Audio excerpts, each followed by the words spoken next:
Thank you, Madam Chair. So please stand if you're able. Lord, thank you for this day. Thank you for all the blessings you have given the tribe and the individuals, the decision makers here at the table, and those our guests today. Watch over all of us as we go about the business of the nation and our employees that do the day-to-day work of the tribe. Watch over those who serve us overseas in the military and here at home to defend our rights and our freedoms. Give each of us the strength to get through the difficult times and the strength to see others through difficult times.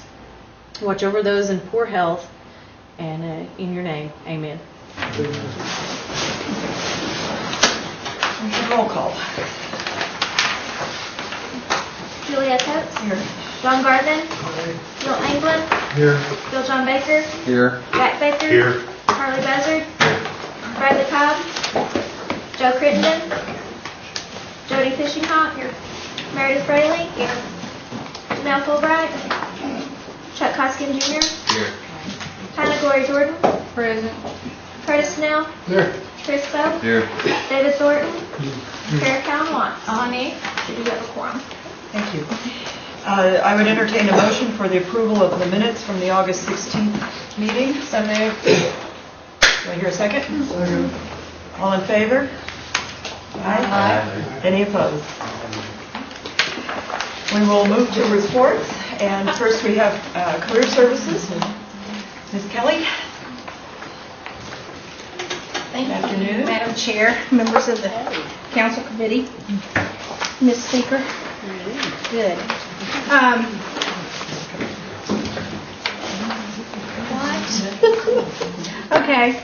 Well, I'm here to report on Job Corps, Vocational Training, Voc Rehab, Literacy, GED, Work Keys, any of our training programs, and you have our report. There is just one thing I want to say, and I would like to thank Councilman Soap for emailing me and asking about recognizing my students. You saw these blue receptacles at the Cherokee holiday. We had about maybe 100. We have a green team over at Job Corps, and one of the things that PepsiCo did was they brought down these inflatable corrugated boxes, and our students were the green team at the Cherokee holiday. They were picking up the recyclable bottles and cans and everything, and they will continue to do this as part of their green team efforts, and appreciate all of the acknowledgments from you all during this last weekend, because they worked till 2 o'clock, I think, one morning. Any questions? Any questions? Mr. Buzzard. No, I just have a comment about the day work program. I know it's being switched over in this next fiscal year is to let programs pay for those individual students at work. And I think there's also some tribal dollars in there to fund some of those day work program workers through tribal dollars. But I just wish there would be a way that we could be even more productive than what we are. And the day work program is a good program, and I support it. But I'm just thinking about how we're always. Let me back up a little bit. I see a lot of our day work program people out, be it painting or weed eating, cutting grass, and to me, just busy work is what I call it. And there's nothing wrong with that, but we have people hired on maintenance crews to do the weed eating and do the grass cutting and stuff like that. But it occurred to me that we have acres of land, and we're always talking about eating healthy, but I'd like to see us look into a program, something similar to the old JT, but expand it to raising gardening. Put out 10 or 15 acres and let's transport those day workers to the garden spots and have them do the garden work. We can raise corn, potatoes, vegetables, onions, whatever we need to put into our donated food program over there, because those are healthy eating habits. And we have so many of those workers and have so much land. We have the equipment to plow the land up. And so I just think it's a good program. If we're going to pay somebody to do something, let's have them doing something worthwhile that would benefit not only Cherokee people, but the people in our own program. So, for some way we could look at maybe doing something like that. I don't know exactly.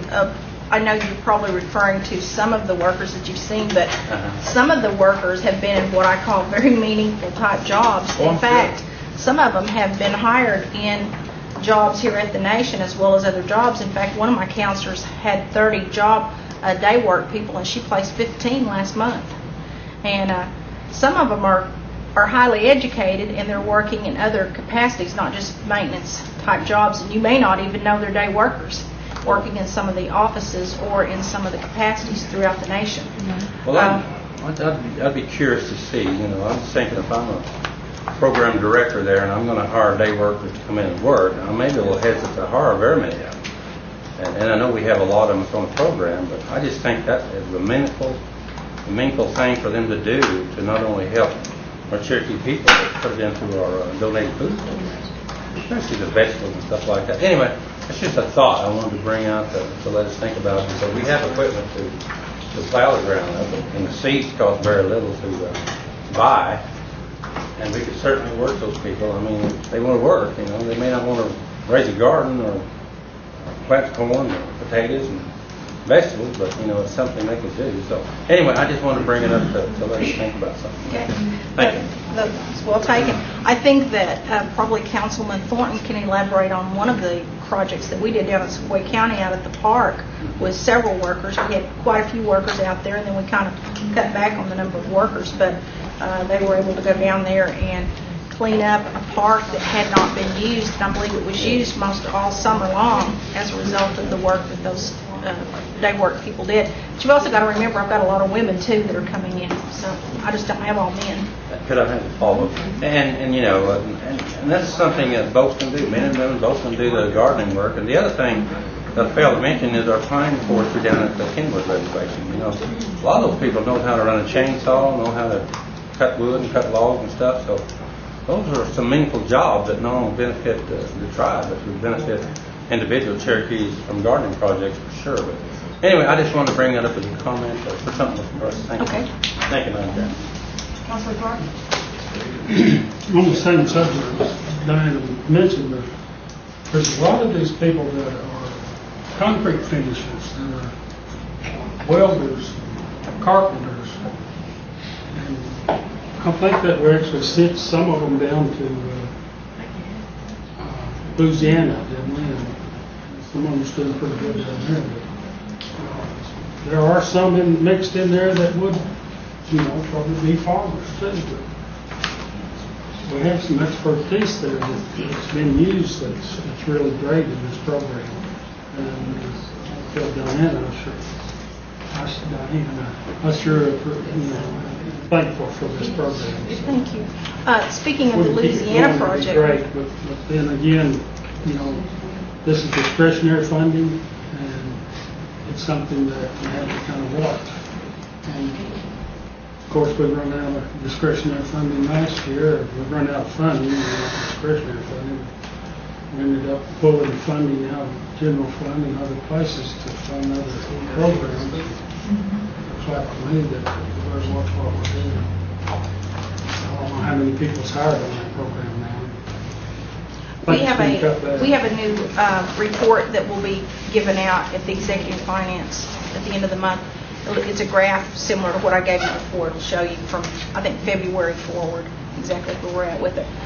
Speaking of the Gulf project, as of Saturday, all of the people who had gone down to work through CRC, their contract was terminated. So all of those guys, unless they chose to stay down there and work for other companies, were on their way home. A lot of them came home this weekend.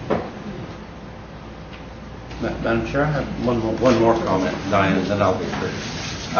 Just thinking more about the day work program. I forgot to mention this a while ago, but you'd have to give it to housing people and stuff like that. But I've noticed all of our lower-end housing apartments and stuff like that, we've had some, vandalism and some problems in those housing units. But I was thinking that's a perfect place for some of our day work programs to work if we had to provide security.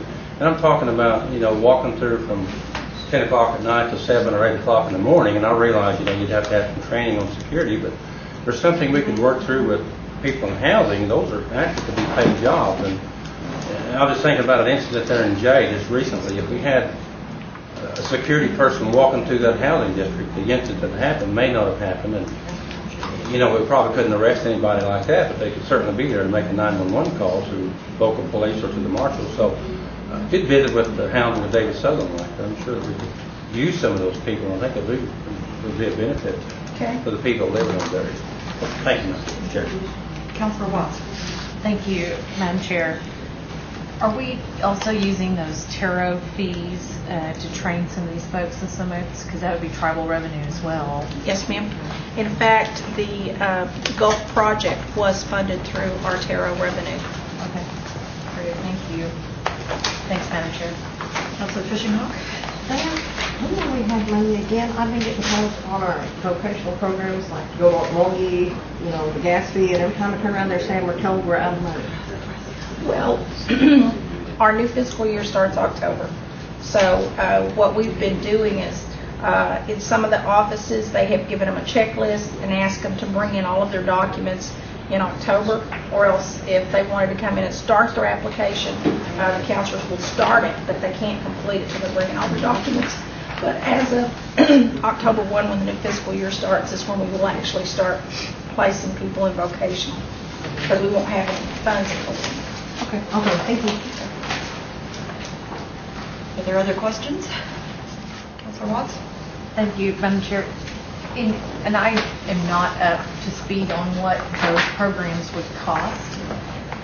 But if we have carryover from the, and I know that you know how to do your job, I'm not, but if we have carryover from those tarot fees, what I always get from the folks who request those programs is a sense of urgency due to some kind of life change, or maybe they're just at a point where they've made a decision. Does it complicate our federal funding if maybe we go ahead and start them while they're in that transition using the tarot fees or the tribal funds and then get them on the federal program? I mean, what happens there? Maybe it's just too great of a cost. Okay, we're not actually using the tarot for supplementing any of the vocational training programs. The tarot was designed, the fees was designed for these contractors who indicated that they wanted certain things like guttering training, or they wanted first aid training, or they wanted OSHA training, various things that some of the contractors would tell us that they wanted training in. We've utilized the funds in that respect, as opposed to trying to do startup for everybody that wanted in vocational training and then have to switch them over, because some of them would qualify if they came in and we were assisting them through tarot, because by the time you took the information for the federal, then they wouldn't be eligible. And that's what, may I continue just real quick? So at the time, because I mean, we can run out of funds in June, July. I mean, you know that more so than I do. So do we then take that opportunity to counsel that individual that there may be this other opportunity that they could take? What we've been doing is we've been encouraging everybody that's come in for vocational training to fill out their paperwork for their FAFSA, which is like your Pell. We've encouraged everybody that's walked in the door to apply for that, and then we would actually come in on the tail end of it to assist them with maybe their transportation or any other needs that they have when they're coming in. Because if they get their Pell, most of them are going to get all of that paid for up front if they get the paperwork in. What we're doing is there's people that are coming in the door right now that have decided, a lot of them have decided that they want to go to school and they weren't planning far enough in advance. And you actually have to be accepted in some of these training programs. There's people that come in and say, well, I'm going to go to nursing school, or I want to go to do this. Well, you have to fill out the paperwork and get accepted through that school, and they have to look at your grade point. They have to look to see whether or not you've got the math to go along with the program you're in. And so a lot of them haven't done any planning, and some of them are actually going to have to wait until January if they are really sincere about going into a specific training program or trade. I just want to make sure I understood you correctly, so I have one clarifying question. Okay. So, for example, not to pick on hairdressers, I'm just going to throw something out. Ahead. So, let's say I come in as a individual. Maybe I'm a suddenly divorced single mom with 5 kids I got to support. I'm throwing out, I don't know. So, and maybe I decide that for whatever reason somebody's told me I need to be a hairdresser, that lifestyle could support my family. Okay. But really, we need maybe I could be a CDL driver or something else that maybe those TARO funds could immediately pay for, or you have some other program that does the RN stuff, like for example. Do we sit down and counsel that individual to say, hey, just let you know you could have an immediate job at this amount of money and there's funds available, could you go over and maybe choose something different? Okay, when they come in, the counselors are going to set them up to have a test taken to determine where they are actually at within their skills, which is a what we call OKCIS test, or it could be a TABE test because some of the training institutions require TABE.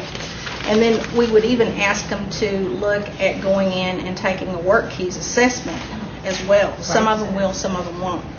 And we ask that they get a letter of commitment from the school. And if you're wanting to go into a profession that we have a whole lot of people that have went through the training program and have not been successful in obtaining jobs, and hairdressers is one of them. And EMS is another one where we've got probably over 100 and something people trained, and some of them have not been successful in obtaining jobs. They've had to go back and get advanced training in order to secure a good job. Then the vocational manager is requesting that they get a letter of commitment from a specific business that once they completed that program, that they would actually be hired or retained in a job once they completed that training program. And once the applications come through, there is no commitment that if Jack sent 2 or 3 people through, you sent 2 or 3 people, that we're actually going to serve them. Because there is a review committee which is comprised of the 3 managers, which is Jeff Vance, Brenda Fitzgerald, and Daryl Legg, and they go through those applications and they look to see how many they have that are coming into a trade where there is it's a high demand trade. A lot of our health fields right now are what we call high demand, and we're going to be able to get them placed if they're coming in for RN or LPN or any of those areas, because you can pick up a newspaper and you can see any newspaper if they're looking for RNs, LPNs, or med-surg, and anybody that comes in that's wanting in those health areas, if they can meet the math skills and they can get in and get interviewed and selected, because there is a waiting list for some of those programs, then those are going to be the ones that we're going to look at over somebody that's coming in that wants to go to welding or truck driving, because we've trained those people and some of them have come back for a second training because they couldn't find a job, and they have to go out of the area in order to be successful in making a good living. If you're going into welding or if you're going into truck driving, you got to know that you're going to be out there in the field. You can't come in every weekend. And we've trained a lot of people, but that's what happens. A lot of them don't want to leave the area once they get trained. So those are some things that the counselors talk to them about, and we work with them to try to determine whether or not we're going to need to tutor them. And if we need to tutor them, then we can send them over to our adult education program, and our adult education instructors can work with them to get those math skills up. So they may have to wait out a semester so that they can get accepted in some of those programs. But we do have the vehicle in place to do that. Very good. Thank you so much. I appreciate that. Are there any other questions? Bear in mind, we're just the vocational. That's the up to 2 years, or it can be short term, which could be 3 to 4, 6 weeks, up to 2 years. We're not higher ed.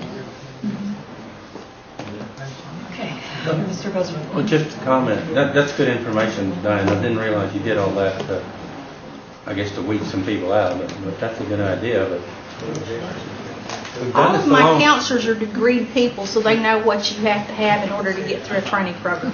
And that's one of the advantages to having those people in those outlining field offices. They can walk in those offices and visit with those counselors because they're there, and they also do field visits in various locations to work with the students.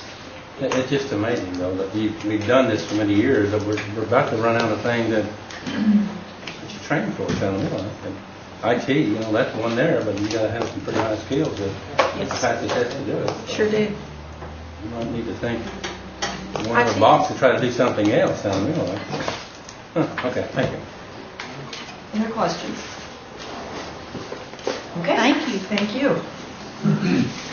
Next, we'll move to the group leaders report and Secretary Knight. Thank you, Madam Chair. You have our written reports. Just a couple of things I'd like to add that came along after our report deadline. We received a IMLS grant, which is a library grant $457,000. And while that's a small amount, in the scheme of things, it's a small amount. The reason we're excited about it is because it was designed to design a virtual library for Cherokee materials. So it would be an online library that would be accessible publicly for Cherokee materials. So we're excited about setting that up over the next year. Another announcement that came out last week was originally from Apple, and then we did a press release following about the iPhone and iPod devices, the mobile devices coming out with the Cherokee syllabary. So now it's available to download via iTunes, where you have a Cherokee syllabary keyboard on your iPhone and can actually text, type, and have that language embedded on all those mobile devices. So we were very excited about that announcement by Apple, and it will now open up the doors for free creation of all kinds of applications related to Cherokee syllabary, and hopefully more broad use of the language as a result of that on those devices. So I'd be happy to answer any questions that you all might have about education, about our written reports, or anything related to education. Other questions? Councilor Fisherhoff. Yes, I don't know who to get in contact with, and Bill can help me. Here a couple of weeks ago, we was up in Kansas City at one of our at-large meetings. While we was up there, we talked to my sister, and I've been complaining about our lack of doctors and health care, and we went through this in budget hearings. Well, Dr. Thomas is her director up there, and he's one of the best in his field in Missouri and Kansas. And he has been working and talking about wanting to bring more Indians up there. So KU, he's been talking to my sister. My sister, of course, is half Cherokee, and she's the only one up there. And he's been talking to me and Bill John. And now we have got $7 million set aside at KU to help recruit Indians. I got the phone call last night, and Bill John and I are, I'm not sure, he told me to go ahead and ask because it was my sister, but Bill John, jump in any time. We've got $7 million up there that they're wanting to recruit our Indians with. So I know the money's out there to get our people trained, so who do we need to work with now? Because I thought this was a heck of a coup. Yeah, it would be very nice for us to help recruit for that. So $7 million in scholarships, is that the way I understand? Yeah, they're going to use it for scholarships, MCAT, if you need another year going towards your master's, hoping to bridge the gap, kind of like a bridge program if you're not quite ready for it. If you want to work in any of the health fields, that it's going to cover, it's very broad, and $7 million is the way I understood it. Okay, that's exciting news, and we'll be happy to make sure our students are aware of it, so that, and I believe Diane Kelly should be made aware of it too, so that when they see people and counsel people about careers, that's a place that we can refer them. Very Well, they had exciting. asked if they could get with us, and we're needing some kind of meeting set up, because I'd like to get our Indians going up there. That'll solve some of the problems. So as Director of Education, you'll be the contact? Certainly, I can set up a meeting with KU if that's, so that we can do a recruitment strategy. That would be great. Other questions? Okay. I think that's it today. Thank you. And we'll move to cultural tourism and Molly Jarvis, and we have the report just handed out here. Good afternoon. I just have a few highlights from the report that I would like to mention. We have our major projects that we're currently working on, which include Ross School, the Cherokee National Prison downtown, and the Capitol building, as well as a remodel of the Cherokee Nation gift shop, lobby area, and restaurant of the Cherokees here at the Nation Complex. I think Councilor Buzzard, you had asked when we were here last quarter about the traffic in the Welcome Center that's in Kansas. Yeah, I saw that. Huh? Yeah, we're currently averaging about 500 to 600 visits per month. We would like to just continue our tracking. I think we found that some of the numbers that the state had given us, possibly they were using an electronic door counter, and I think they were counting in and out of the same person several times to get their numbers, and we're physically counting bodies. So I think I have a little more faith in our number, but we can continue to track that on a month-to-month basis and report that. We're gearing up for our 5th annual Cherokee Art Market coming up in October 9th and 10th at Hard Rock, so we hope to see you all there, as well as our 2nd time we're going to do History After Dark here in partnership with the Cherokee Heritage Center. We also have a very exciting fall festival tour we're doing, taking a group back to Cherokee, North Carolina for Fall Festival. And so I hope you've all received information about that and been able to distribute that to your constituents. It's a 6-day tour. We have the price is about $668. That's based on double occupancy, but that's for all 6 days, includes hotel room and breakfast and entrances to any of the museums or places that we go along the tour. So it's very exciting for us, and if you have anybody, we still have about 20 spots open on that tour. So if you have anyone that's interested, again, it's coming up here in just a few weeks. The tour is October 5th through 9th. And so, yes, it's $668 for a 6-day trip. So I don't think you can really beat that price to have such experience. And we can forward, if anyone needs the itinerary, we can send that to you as well, because there are multiple stops along the way as a northern route and coming back as a southern route. And we'll be stopping at many, many places. There will be 2 tour guides with the group to provide information all along the trip. So just let me know if you need any additional information. The other things are campaign continues to go along very well. That's the OCO, the creative piece of what we do with the advertising and print and website. We have been nominated and have also received several awards on a national level lately for that. One is called a Clarion Award that's given by the Association for Women in Communications. And this is a large national organization, and they give awards from anyone to HBO, to primetime networks, to universities. And our OCO brochure, the larger version of it, was an award winner this year. We have also won a thing called a Telly Award for our TV ads, and then we have been nominated but don't have word back on how many Redbud Awards we'll receive this year from the state of Oklahoma, but I think we put in nominations for 13 awards, so we'll know that in about a month. That highlights many of the things that we're doing, and I will be available for questions. Councilor Watts? Congratulations to being on the Women of the Thank Future you. Award. Thank you. Very good. I think she was our only Cherokee. For that one, there were, I'm not sure if it was Tulsa Business Journal or another one. There were 2 other, do you know which ones I'm talking about? Women, which ones are those? I don't know if everyone's So aware. 40 under 40 for Yes. Business Journal, but Yeah. no, this is a new award. It is new.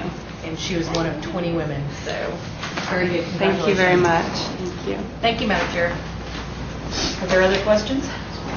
Councilor Belton? Yes, Molly, thank you for that information on the Welcome Center out there. What did the state have? Do you remember what their count was? They were about triple.